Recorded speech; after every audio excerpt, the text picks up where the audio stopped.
Alright, welcome to the last installment of Gerhard's lecture, Representation Theory of Groups of Lie type. Okay, thank you very much. Thank you for.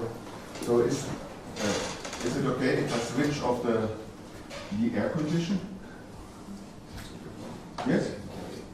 Is it not okay? So I switch it off, and maybe you can open the window. In the morning, it's fresher outside. Okay. But it's an intelligent air condition. It might switch on itself. After some time. Also closing the windows.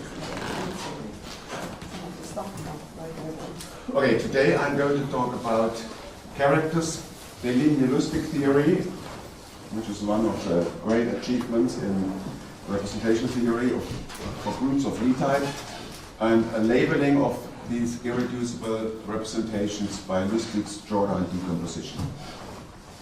So recall that my objective, or the objective of the people working in this area, is to classify all irreducible representations of all finite groups and related finite groups.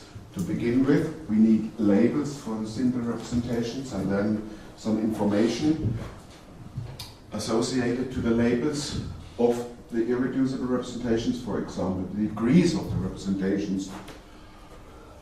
Okay, so again, I have my setup because I'm concentrating on finite groups of Lie type. So G is a finite group, which is a set of fixed points of Frobenius morphism F. And G is an algebraic group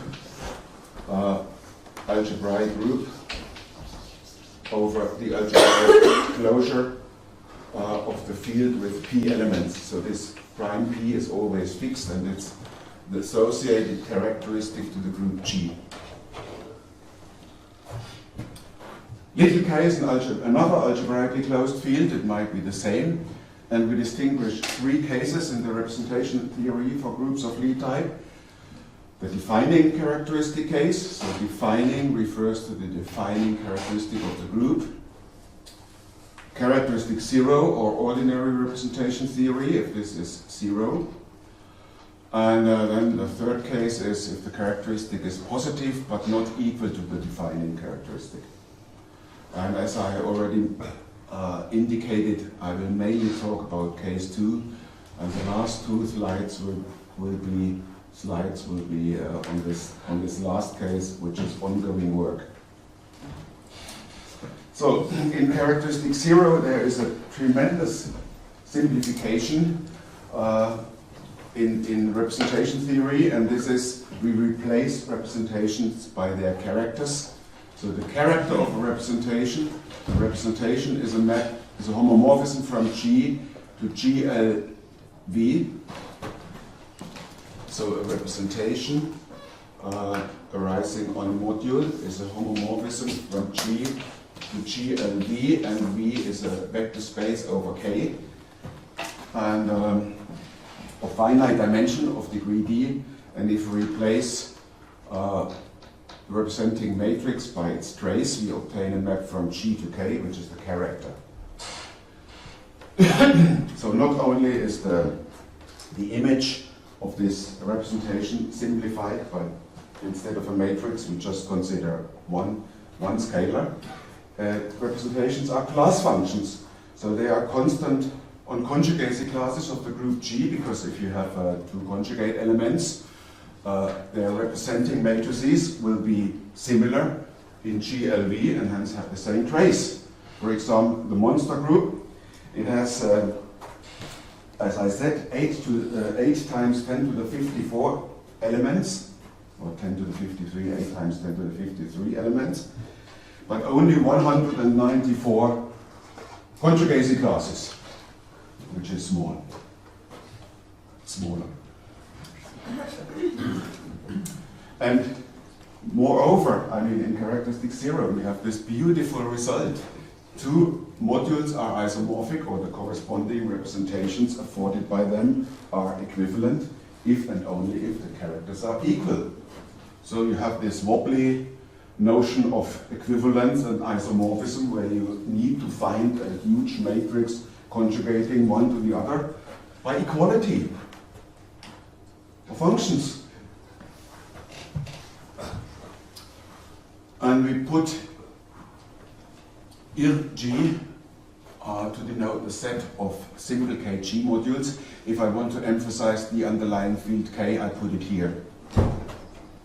So I sometimes write here k of g, if k is important. If there is no k, you can think of complex numbers or any algebraically closed field of characteristic 0. We take a set of representatives of the conjugacy classes, and then we can write the characters in form of a table. For each of the irreducible characters, we evaluate it on this representatives of the conjugacy class, and we get a square matrix. Another beautiful theorem: the number of conjugacy classes is the same as the number of irreducible representations, as it happens. And we get the ordinary character table of G. Here's an example, a character table of A5. So it's a square matrix, and there's the first row labels the conjugacy classes, and the first column names the characters. So we have 5 characters, 5 conjugacy classes, 2A, so the 2 stands for the order of the element inside the conjugacy class, and we have 2 conjugacy classes of elements of order 5, so we have 5A and 5B. Capital A is an abbreviation for an irrationality inside this conjugacy class. Okay, so this is the character table, and note that in the first column, corresponding to the trivial element, you have the traces of the identity matrices of the corresponding representations. So these are the degrees of the corresponding representations. Another beautiful result is, as you can see, if you square these numbers and add them up, you get the order of the group. That's the golden ratio and not something else. Yeah, that's nice. So if you come to my lecture, you will have an exercise where you can compute this. I don't know whether there's a deep philosophical reason why this golden ratio appears here. It's at least a linear combination of fifth roots of unity, because it's one. So you have a diagonal matrix. Okay, so she has given a private course to you now. Okay, copy. It could as well be a non-real number, but there are reasons for it to be real. But this is But anyway, this is just A5. We are talking about infinite series of groups labeled by 2 parameters. So let's look at another example. The objective. In characteristic 0, we want to describe not the representations, the irreducible representations, we want to describe the character tables, which is a tremendous simplification of all finite simple groups, and this is really almost done. For the alternating groups by Frobenius and Schur a long time ago, more than 100 years ago, in terms of a recursive description of the character values. You see these groups, like the symmetric group Sn, has a subgroup Sn-1, which has a subgroup Sn-2, and so on. And in terms of the values of these smaller embedded symmetric groups, you have a formula which gives you the values of all characters. So it's not, in a sense, a closed formula, but it's a recursive description of the character values. For groups of Lie-type, there's a similar description now. Sandy Green was the first to compute the character table of all general linear groups, G and NQ, for all N and all Q. And then came the work of Deligne and Lusztig and Sochi and many others, which by today tell you that only very few character values are missing, and I cannot explain what few means and what these missing character values look like. That would go too much into details. And for the sporadic groups, All these character tables are contained in the Atlas of Finite Groups, which dates back to 1986, and even the character table of the monster is there on a few pages, and now also in computer algebra systems like Magma and Gap. You can look at these character tables. For groups of Lie type, for families or series of groups of Lie type, sometimes you have what is called a generic character table. So look at this, look at the group SL2Q, where now we view Q as a parameter, and for simplicity, we assume that Q is a power of 2. There is another generic character table where for all odd Q, which is slightly more complicated. So it has, what is it? It has parameters for the characters m and n, and you have the range of the parameters of m and n, and you have parameters for the conjugacy classes. So the conjugacy classes are parameterized in a certain way. This is the trivial conjugacy class. This is the conjugacy class of elements of order 2, unipotent elements. And then the character values are given in terms of the parameters with respect to, in a sense, generic roots of unity depending on Q. So zeta is a Q minus first root of unity, and psi is a Q plus first root of unity. Okay? And well, these are the conjugacy classes contained in which are representative in the diagonal matrices. So nu is a Q minus first root of unity in the underlying field, FQ, and then you have Q minus 1 over 2, or Q minus, what is it, Q minus 2 over 2, such conjugacy classes. And similarly, for elements which are conjugate to a Singer cycle, which is an element of order Q plus 1, so this means conjugate inside a larger group. And you can give one character table for the whole series of groups with Q as a parameter. Now if you specialize Q to 4, you get the character table of SL24. This has just 4 columns and 4 rows. The previous character table had 5 columns and 5 rows. This is of course because some of these, this is 2 and this is 1 if Q is equal to 4. Yeah? But this is already, this dates back to Frobenius, I guess. Frobenius completed this character table. Okay, cuspidal characters. What is a cuspidal character or a cuspidal representation? I told you yesterday, but maybe it was too fast. So you have Levi subgroups L, and you have representations of Levi subgroups L. Okay?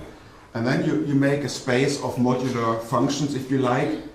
RLG of M is the set of all functions from KG to M, which are invariant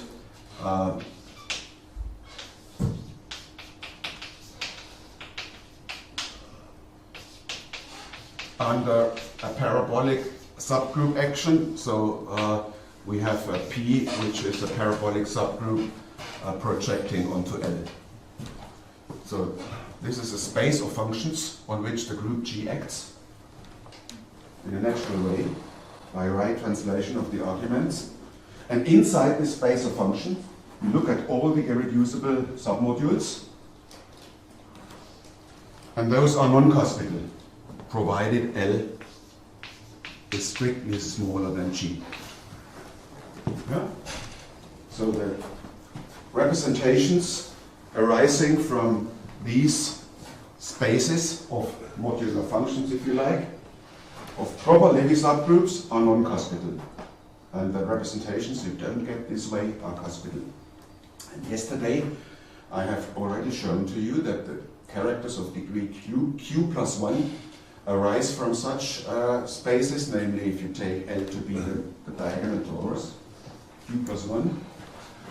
And these two also arise in this way because q plus 1 is also q plus 1, and this is the case where you take a trivial character for m, a trivial representation for m. And these of degree q minus 1, they are cuspidal. They cannot be obtained in general in any easy way from group theoretical or character theoretical constructions. Of course, in this small example, Frobenius did it in an ad hoc way, but in general, these cuspidal characters, they don't appear. So the cuspidal modules have degree q minus 1 or q minus 1/2 if q is odd. And how to construct this, and there is a nice construction into Drinfeld. You take an affine curve with this equation xy to the q minus xq to the y, and then g SL2q acts on c by just linear change of coordinates, yeah, of x and y. And then there is a construction to linearize this action to make a vector space out of this curve, an elliptic cohomology group over a field of characteristic 0, which is algebraically closed. So QL is the elliptic field and its algebraic closure. And then it turns out that the simple submodules of this construction are the cuspidal ones. This is what Drinfeld observed. So this is, in a sense, a non-elementary construction of the cuspidal representations. And it turns out that it's a generalization of Harish-Chandra induction, which is looking at these spaces of modular functions. Okay, now we take K to be not the complex numbers, but the algebraic closure of QL, where L is a prime different from P. And then Deligne and Lusztig constructed for each pair of a maximal torus. So T is a maximal torus, an F-stable maximal torus of the underlying algebraic group. And it is here where you really need the underlying algebraic group. You cannot see this inside the finite group. Yeah? They constructed a generalized character for each pair T, and then you look at the finite group. TF is a finite group, it's an abelian group, it has an irreducible representation. Theta, you take any of these, look at all these pairs, and then they constructed a generalized character. So this is not a character in the strict sense, but the difference of two characters. Generalized character is just the difference of two characters. Okay, and how is it done? I cannot go into the details. This would need 1 year of studying, I guess, reading all the SGAs and EGAs. Okay, what we do is we choose a Borel, so we have a T which is F-stable. We choose a Borel subgroup, so T is a maximal torus, it lies inside a Borel subgroup. But we don't need B to be F-stable, and in general B will not be F-stable.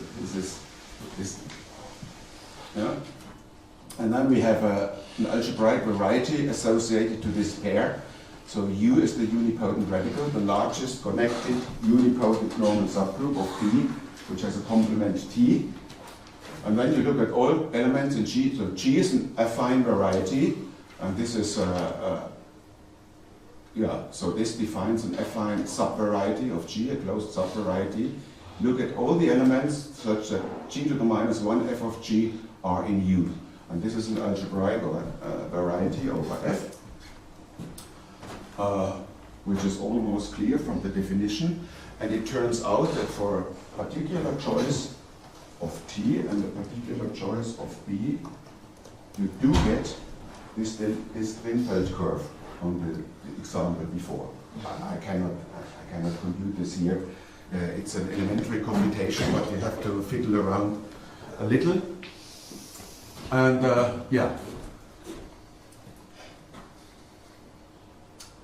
Okay, so let's write it down here. What is it? This Deligne-Lusztig variety. We have B, and this is T times U, and you start with an F-stable T, but U is in general not F-stable.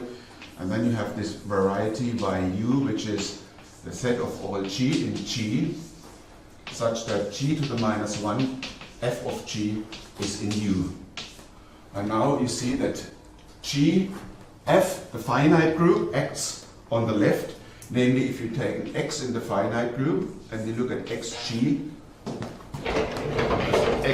to the minus 1 f of xg, then what you get is g to the minus 1 x to the minus 1 f of x f of g. But this is x to the minus 1 x because x is f stable, and this is again in U. So g acts on the left and t acts on the right. So if you take an element of t, what you get is t to the minus 1, g to the minus 1, f of g t, and this is in U, but U is normal in t, and this is in f. Yeah, but it's t, so this is again in U. Yeah.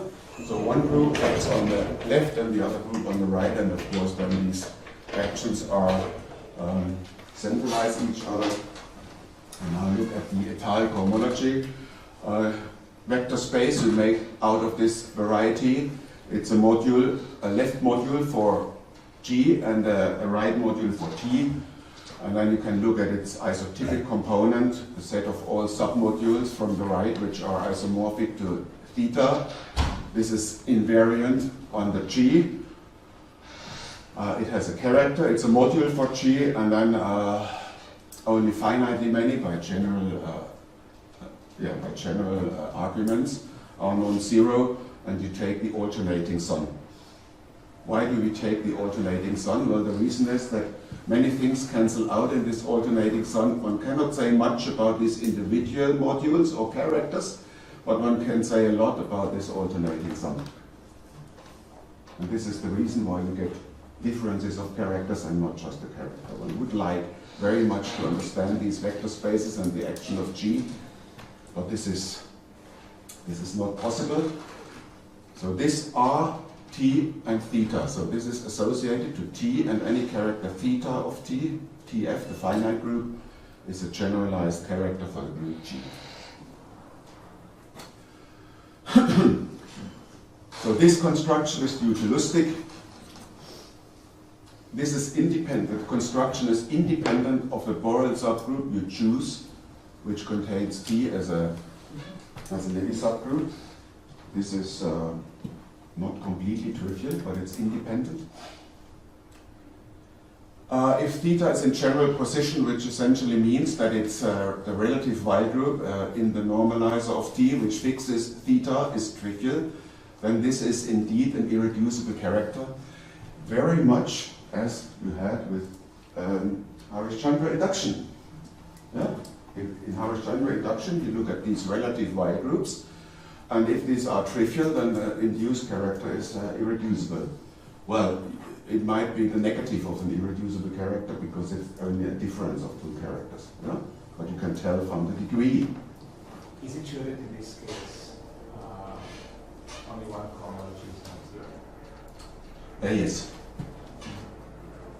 Yeah. But this is, I think, it's also a non-trivial fact. You know? Also, every irreducible character is a constituent of one of these generalized characters. I mean, if you decompose these generalized characters as a difference of as a linear combination of irreducible characters with plus and minus with integral coefficients, if you range over all pairs T and theta and decompose these, you will find every irreducible of G occurring. Every cuspidal or Every. So that's an alternative way of constructing all the representations. In a sense, but the point is, of course, that they made the space spanned by these RTG thetas as functions on the group or as class functions may have a smaller dimension than the space of all irreducible class functions. You see, they come in groups and pairs. for example, the space is in general smaller. So this is a non-trivial problem to decompose them, but it is what Lusztig has done. Well, this can be generalized, so let me go quickly over this generalization. Instead of T, one can take any F-stable Levy subgroup, so an F-stable Levy subgroup, which is one which is the Levy complement of a parabolic subgroup, which itself need not be F-stable. So, but this parabolic subgroup, so this is in general a much larger class of groups than the ones I considered yesterday, if I consider the finite group G as a group with a Bn pair. Okay, I get S. There, for example, the smallest Levy subgroup would be the group of the diagonal torus, but I have many more maximal tori, and exactly here I have many more Levy subgroups that can occur. We consider a parabolic subgroup, and then formally we do exactly the same. We associate to this U, which is the unipotent radical of the parabolic subgroup, a variety, and then we get a Lusztig induction map, which depends on L and P, from the set of generalized characters of the finite group L to the set of generalized characters of G, by doing essentially the same as before.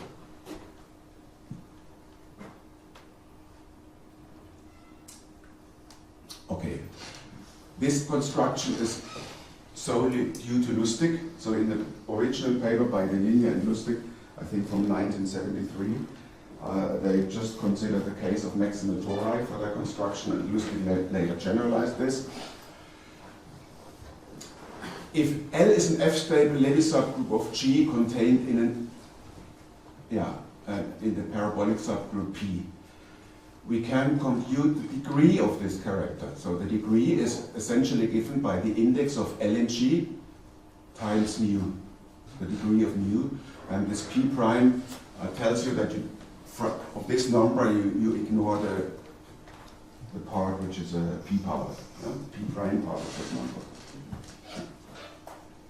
So we have the degrees of these constructed in this way. If P happens to be F-stable, which is a very special case, then this is just the original Harish-Chandra induction I introduced yesterday. In this sense, the Lusztig construction is a great generalization of Harish-Chandra induction in a non-elementary way. Because in this case, the corresponding variety is just a finite set, namely the cosets of the finite unipotent radical inside the group G. And also this functor, if you like, or this map is independent of P. This is now known in almost all of the cases. There are a few cases, if you look at the group E8 over the field with 2 elements or things like that. That is not known. Okay, but now we can come to a central notion, that of unipotent characters. A character is unipotent if it occurs in something which arises if you take, for this theta, you take the trivial representation. For theta was an irreducible character of a finite abelian group. Take the trivial character, and then you get and decompose these constructions, these generalized characters, into irreducible ones, and those that occur are the unipotent characters. Just a name for them. And then and this is a distinguished subset of the irreducible characters of G, the unipotent one. And this definition, there is no elementary definition so far which works in all the cases, unfortunately. I would very much like to be able to give you an elementary definition, because this notion is so central. But it uses the theory of Ecdyal cohomology groups. Except for GLNQ, there is an elementary description. And another point is, Lusztig classified these sets of unipotent representations for series of groups like GLNQ or SONQ, and this classification happens to be independent of Q, completely independent of Q. It only depends on the Lie rank or on the Lie type of the group. Now, if you, this Harish-Chandra induction I introduced to you yesterday, which gives you a partition of the irreducible representations into Harish-Chandra series, this is compatible with unipotent characters in the sense, if you start with a Levi subgroup and look at a unipotent character and do the Harish-Chandra induction, you will end up only with unipotent characters. Yeah? So this is compatible. So the two constructions are compatible. And so if you want to classify all unipotent representations, so by unipotent I always implicitly assume that they are irreducible, it suffices to classify the cuspidal ones, because once you have classified the cuspidal unipotents, you do Harish-Chandra induction as I've tried to indicate yesterday. But now let's look at GLNQ. Let's take the torus of diagonal matrices, and then, as it turns out, the irreducible characters of G are, the unipotent characters are those that occur in this RDG1, which is the permutation representations on the cosets of the upper triangular matrices on B, on the Borel subgroup. This is what happens. So there is a completely elementary description. Now, as I already indicated, these are the constituents of this Harish-Chandra induced representation. They are in bijection with the partitions of N, because they are in bijection with the irreducible representations of the endomorphism algebra, which itself is isomorphic to the group algebra of the Y group, which is the symmetric group. Yeah, so we have a labeling. So, and you see what I mean by independent of Q. If you fix the N, the Q does not go into the description or the labeling of the unipotent characters, only the partitions of N. This is what I already said. This bijection arises from these isomorphisms of algebras. And the degrees of the unipotent characters are polynomials in Q. There's another nice feature. There is a polynomial with rational coefficients with rational coefficients associated to each partition lambda, such that when you evaluate it at prime power Q, you get the character degree of the corresponding unipotent character. And here's the polynomial. I have already indicated that it's, this should be h lambda, Q to the h lambda. Yeah? So d lambda is something which you can compute from the partition. I have not bothered to write it out. And h lambda runs with the hook lengths of lambda. So this is a sort of Q version of the hook formula. And if you replace Q by minus Q and adjust the sign, then you get the degrees of the unipotent representations of the general unitary group. Just replace Q by minus Q. For example, so I have written it out. So as it happens so these are all in fact polynomials with integer coefficients in this case, but for other groups you might have rational non-integer coefficients. So this is the trivial, which is associated to the partition 5, and this there is always a representation whose degree is the same as the order of the Sylow P subgroup of the finite group. This is the Steinberg representation, and in all cases this is unipotent. So the Steinberg character or Steinberg representation is always unipotent.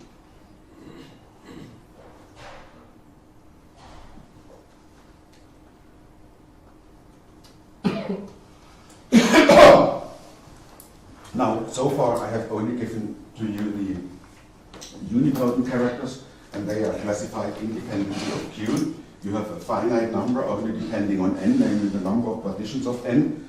And of course, if you look at GL and Q, as Q grows, the order of Q grows and the number of irreducible characters grows with Q. So there is no chance that these are all of the characters. So how are all the characters classified? And before that, before I tell you that, I give you a model classification, and the classification of the conjugacy classes of this finite group G.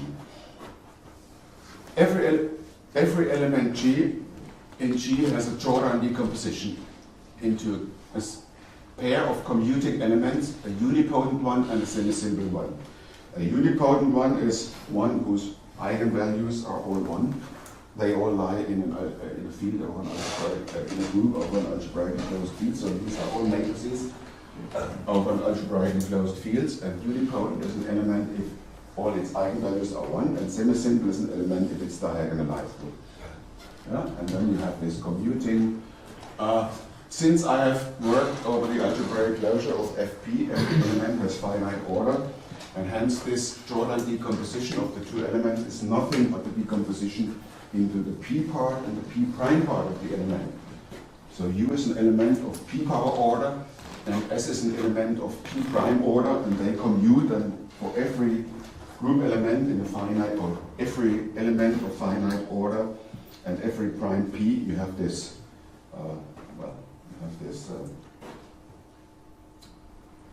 factorization into the p part and the p prime part. So the Jordan decomposition of elements is nothing in this case but this factorization of an element into its p part and its p prime part. What happens in G, in the finite group? Because these are in the finite group, because they are the p part and the p prime part of the element.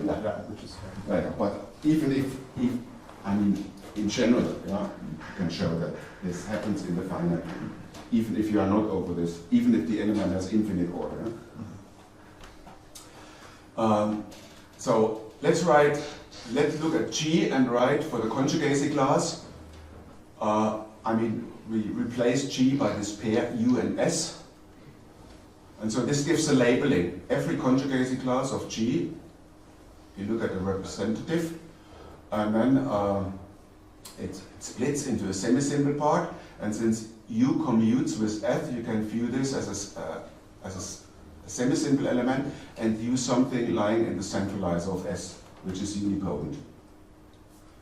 And of course the labels S and U have to be taken modulo conjugacy in G for S and modulo conjugacy in the centralizer in G for S, respectively. And also the length of the conjugacy class is the length of the conjugacy class of the unipotent element inside the centralizer times the index of the centralizer in G. So this is a sort of classification of conjugacy classes into semi-simple parts. And the point is, you see, we are not really interested in the semi-simple conjugacy classes. We are interested in the semi-simple class types. And two elements which are semi-simple, they lie in the same class type by definition if they are centralizers. The centralizers are conjugate. Not the elements, the centralizers. And this in all cases gives you a finite number of class types. Once the Lie rank of the group is fixed, a finite number of class types. We'll have an example later on. As in the example I had with the SL2Q, you see, we had the class types of the diagonal elements and the class types whose centralizer is conjugate to a singer-cycle. Two class types, although we have Q minus 2 over 2 and Q over 2 conjugacy classes in the respective two class types. Yeah? And here's an example. So the class type of S, in a sense, is this. So of course, every semi-simple element in the general linear group, its centralizer is a direct product of general linear groups over certain extension fields. Just look at the rational Jordan canonical form of the element, if you like. And this indeed gives finitely many class types, because once the ni's and the di's are fixed with this property, all these groups are conjugate. These are special Levy subgroups, you see, because they arise from a Levy subgroup of the underlying algebraic group, but which is F stable, but it does not lie in an F stable parabolic subgroup. Yeah? So this is the generalization of the, if you like, of the maximal tori. So we have finitely many class types, and so it defies to classify the set of unipotent conjugacy classes in the centralizer, but then of course inside one of these. So inside GL and Q, and the unipotent conjugacy classes are parameterized by the sizes of their Jordan blocks. So again by partitions of n. Isn't this nice? And this classification is generic in the sense that it does not depend on Q. Well, in general, for other groups, it slightly depends on Q. If Q is too small, look at SL2Q, for example. If Q is power of 2, then no. If Q is, sorry. Yeah. Sorry, no. It depends on Q, but only for small Q it is different. Yeah? And so this gives you the Jordan decomposition of characters. Now, I'm sorry, I have to bother you with a dual group. G star as a dual group. This arises from the classification of finite reductive groups through their root data, and then if you interchange the data of the root datum, you get a dual group. So every group has a dual group. If GL and F, luckily, is its own dual group, but for the SO, the odd dimensional orthogonal group, the symplectic group is its dual.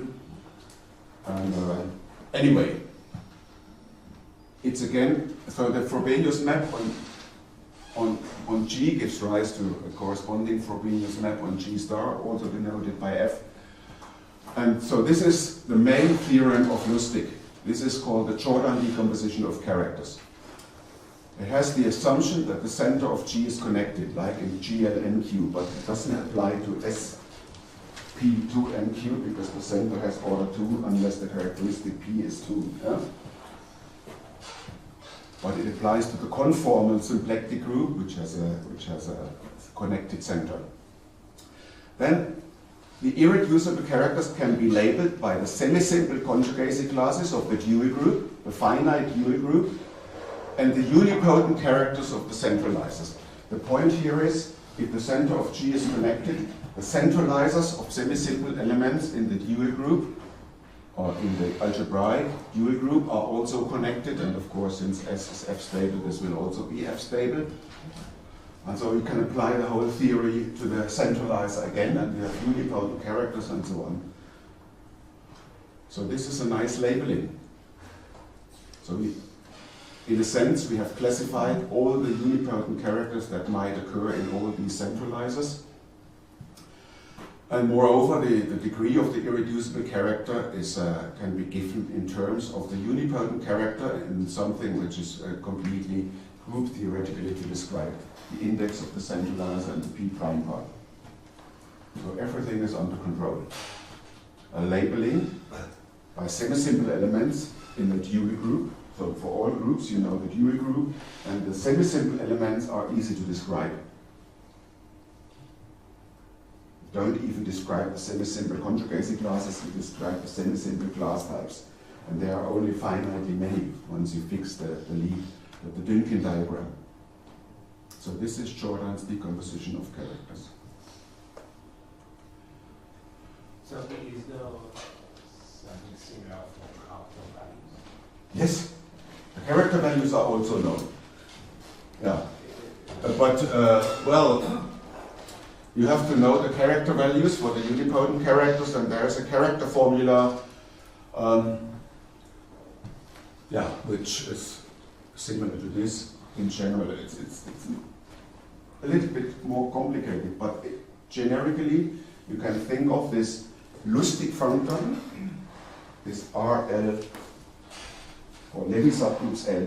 So in case the centralizer happens to be a Levy subgroup, which is always the case for the general linear group, then this one is given by just Lusztig induction of a certain character of of this corresponding unipotent character lambda in the Lusztig subgroup multiplied with a linear character which corresponds to this element S. And in that case, we have a character formula for this Lusztig-induced characters. We can write down the character values.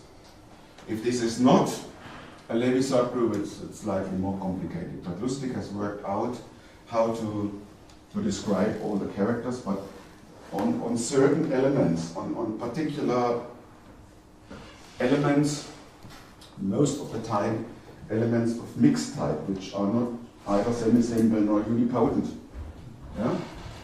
There are some subtleties concerning signs or roots of unity of the characters, if you like. But and when you say capital values, so in this formula, when you say implicit formula, I mean, given that they know how to compute. You need the trace of Frobenius on the entire commodity. No, you don't need that. There is a character value which just no. You don't need to compute traces on.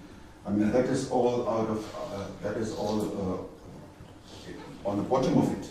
But Lusztig has worked out how to use all the knowledge on these traces to really produce formula. Like, I mean, you just compute inside the group. You have to know how many elements, how many conjugate elements of S lie in the torus, and so on and so forth. How these are distributed among the conjugacy classes. Yeah? So this functor is not using entire cohomology anymore to provide representations, or is it? Well, the functor in the background, of course, uses all the results about ethyl cohomology, but the results are formulated in a way which doesn't use it. Yeah? This is, I mean, Lusztig has provided a great service to us. I really don't have to know all this ethyl cohomology business if I trust Lusztig. I just look at his formula and then I work with them. Okay, so in the general linear group, you have this labeling by semi-simple conjugacy classes in the Dewey group, which is the group G itself, and the unipotent characters of the centralizer. And you already know how the centralizer looks like. Any centralizer is such a product of general linear groups, and then it's easy to see that the unipotent characters are just factors of unipotent characters, one for each of these direct factors, which itself are parametrized by partitions of these ni's independently of q, so don't worry about the di's any longer. And so the degree of this is, so I have worked it out for you, the product of the lambda I of 1s, which correspond to these individual factors, and so these lambda i's are partitions, and I have shown to you how to compute their degree. And this is the index, this is just the index of this subgroup inside GLNQ. What else do you want to know? Yeah, you have the formula. You can work with this. Of course, this was already known to Green. And the point is that we only have finitely many class types. So all degree polynomials that occur are only finitely many once you fix the n. Because, I mean, this corresponds to the possible factorizations of the centralizer. So you have GL1Q squared cross GL1Q, so we have this degree. So we have GL1Q to the cube, so this is a Singer cycle. This is another one. This is a diagonal torus, which gives you this degree. And here you have GL2 of Q. This guy, because its degree is 2, it has two unipotent characters, one of degree 1 and one of degree Q, the Steinberg and the Driftel one. So we get two characters of it. There are two partitions of 2, if you like. And GL3Q, so this gives you the unipotent characters. So if the centralizer is all of GL3Q, so this happens for all central elements, it gives you these degrees. So these are all character degrees, and of course this was already known to Steinberg. This for GL3. Is there a combinatorial interpretation, at least for Q01, of these numbers, like the two? Well, that's a good question. I should think so, but Emily Norton isn't here any longer. Some Q multinomial version of there are certainly, I think there should be some interpretations, but as far as I know, I'm not aware of one. There are many other nice properties which, well, I still have a little time. There are many other nice properties. For example, if you look at just the unipotent characters and tensor them and multiply them together, and then look at how often other unipotent characters occur, then these multiplicities are again polynomials in Q, but this time with non-negative integer coefficients. And that has a nice interpretation. I think this goes back to Letelier. It was an observation made a long time ago by one of my students, and then von Lübeck and I wrote a paper on this for other groups, such as general linear groups, but only Letelier was the one who proved it. And these have nice interpretations, I guess, as, well, the coefficients as dimensions of certain varieties.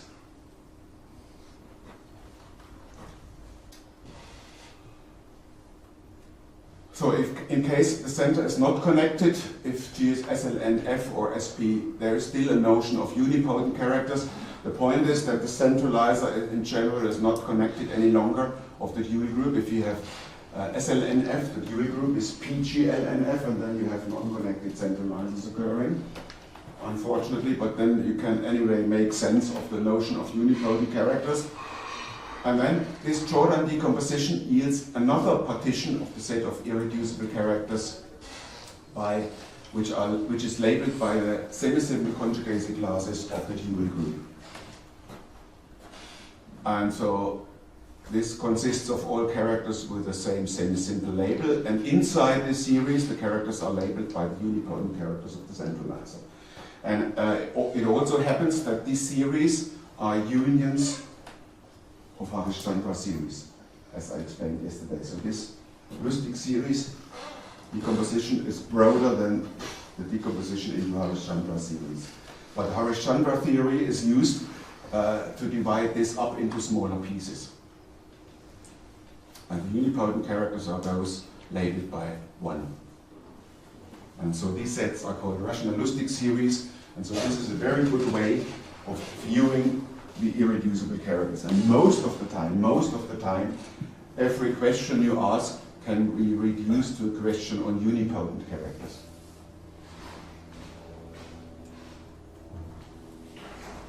What about positive characteristic?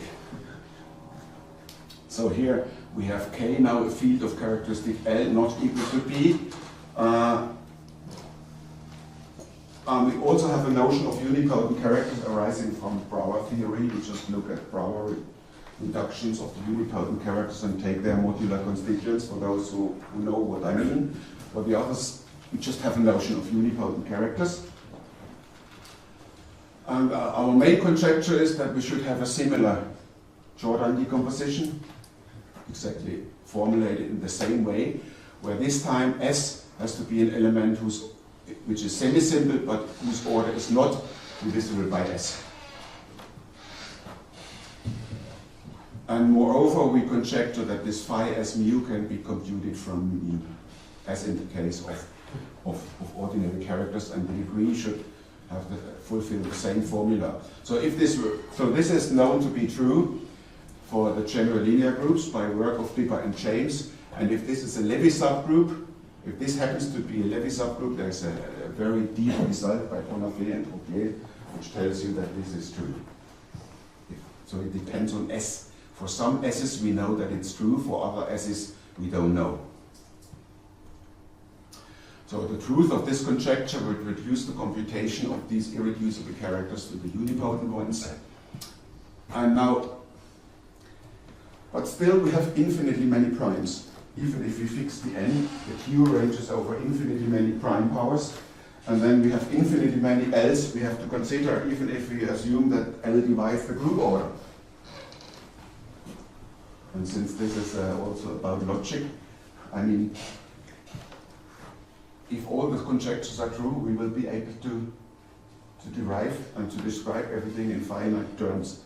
Because, you see, the order formula, as I indicated on one of my first slides, is a product of cyclotomic polynomials evaluated at Q. So if L is a prime dividing the group order G, even no matter what Q is, if you fix this N and this M, then there is a smallest E such that L divides phi E of Q. So let's call this AE.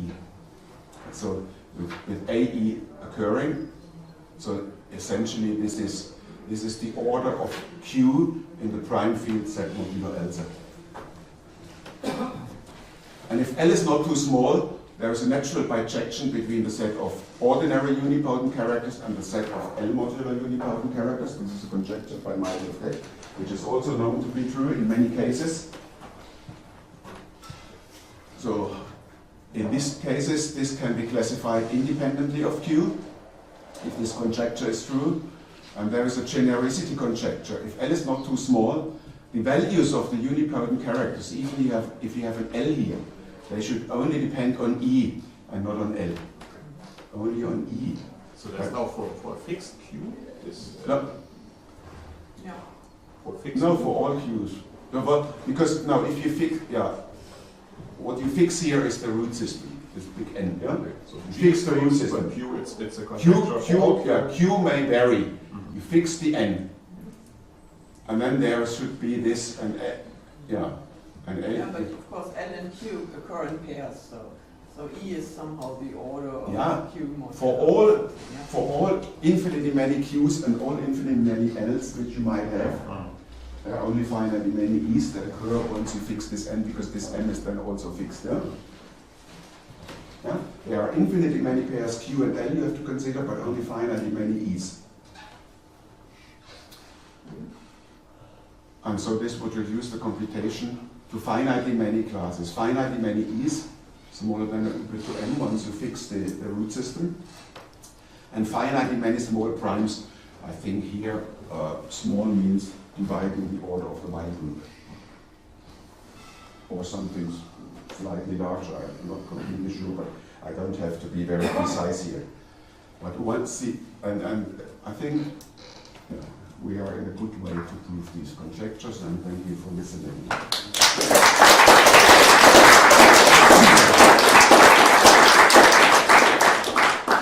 Questions, comments? Yes. So what influences this had on computational group theory and how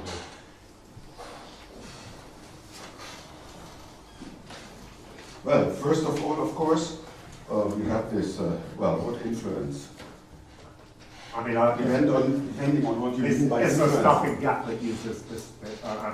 Is there stuff in gap? I mean, there is a code which produces and computes with these generic character tables. I mean, all what I've told you, Lusztig's shorthand decomposition essentially tells you that there is, once you fix the root system, there is a finite number of generic character tables you can compute.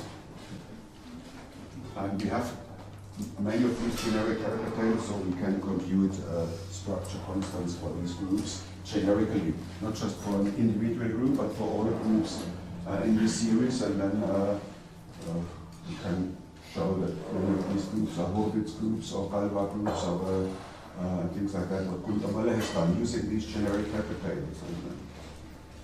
And so, well, there is influence to mathematics, and computational group theory is also coming into the play. Of course, by setting up all these conjectures, we started with many small examples and using computations of modular characters for individual groups until we realized there is some generic behavior behind this. And then these conjectures were formulated. So the computational group theory is always in the background for doing experiments and then also for, I mean, really proving theorems like those on Hurwitz groups and Galois groups. It was more kind of naive to give. If I say I want a character table of PSO 1125, would you? No, you don't want to do that. You don't want to see that, because you see, the classes inside the class type, they grow with Q. Yes. Yeah, so you don't want to see 12,184 conjugacy classes, where all the character values essentially look the same because they are of the form zeta to the an plus zeta to the minus an. That's the long question. Yeah. So actually, we every now and then someone comes up to us and asks, "Can you produce from the generic character table by specializing the character table of, as you say, PSL 11 256?" In principle, we could, but we don't want to, and you don't want to see this. Well, Gerhard, there are times when I want to see the table. And when I've asked Frank, the expert, what he says to me is the number of theoretic problems which arise in producing this specific table from the generic are too hard to actually resolve. So when you say that you can just do it, I'm not so convinced that you can take the generic table and produce the specific Well, table. what do you mean by number theoretic problem? I mean, the that's- character values are given by horrendous formula Absolutely, horrendous. in powers of generic roots of unity. Yeah. And then, of course, we could as well just try out this formula, which has as many terms as the Y group has elements. So, I and just then, of course, like if you want to this. simplify this term into irrationality, which is has order 2 or something, then there are a number of theoretical problems. And then Simplifying this. when you need character races, for example, that's For a very specific cube. Okay. That's a case where you would like to know what the specific value is, and it's Okay, then this will not help because. There's more discussion can be done during the coffee break. The slides are available from the abstract now, also for Maurice, so you can get them there. And otherwise, please join me in thanking Gerhard for these nice lectures.